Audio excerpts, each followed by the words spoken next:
Brain টিউমারে আক্রান্ত হয়েছেন ঢাকাই চলচ্চিত্রের কিংবদন্তি অভিনেতা ও নিরাপদ সড়কচায়ের প্রতিষ্ঠাতা ইলিয়াস কাঞ্চন। গত মাসে খবর প্রকাশ্যে আসতে এই তারকা অভিনেতাকে নিয়ে উদ্বিগ্ন শিল্পী থেকে সাধারণ ভক্ত। এবার ইলিয়াস কাঞ্চনের আরোগ্য কামনা করে ফেসবুকে একটি স্ট্যাটাস দিয়েছেন ঢালিউডের শীর্ষনায়ক শাকিব খান। ইলিয়াস কাঞ্চনের পাশে আছেন জানিয়ে শাকিব খান তার পোস্টে লেখেন, ইলিয়াস কাঞ্চন আমাদের প্রিয় ও শ্রদ্ধাভাজন বড় ভাই, যার জীবনটাই এক আন্দোলনের প্রতীক, এক আলোর যাত্রা। রূপালী পর্দায় ইলিয়াস কাঞ্চনকে সবার ভালোবাসার নায়ক আখ্যা দিয়ে তিনি আরও লেখেন, বাস্তব জীবনে মানবতার সৈনিক কাঞ্চন ভাই আজ দূর লন্ডনে চিকিৎসাধীন, এক নিঃশব্দ লড়াইয়ের পথে।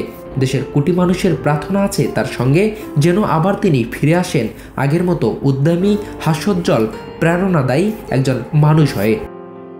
তার আরোগ্য কামনা করে ঢাকাই সিনেমার এই সুপারস্টার বলেন, মহান আল্লাহর দরবারে প্রার্থনা করি কাঞ্চন ভাইকে দ্রুত আরোগ্য দান করুন, তার জীবন হোক আরও সুস্থ ও শান্তিময়। আমরা সবাই কাঞ্চন ভাইয়ের পাশে আছি ভালোবাসা ও দোয়ার বন্ধনে। ইলিয়াস কাঞ্চন বর্তমানে লন্ডনের হার্লি স্ট্রিট ক্লিনিকে অনকোলজিস্ট ডক্টর ভিনায়ের তত্ত্বাবধানে চিকিৎসাধীন রয়েছে। তাকে দেখতে সিঙ্গাপুরে গিয়েছিলেন অভিনেত্রী রুজিনা। গত আগস্টে তার মাথায় অস্ত্রোপচার হয় এবং বর্তমানে তিনি টার্গেট থেরাপি নিচ্ছেন।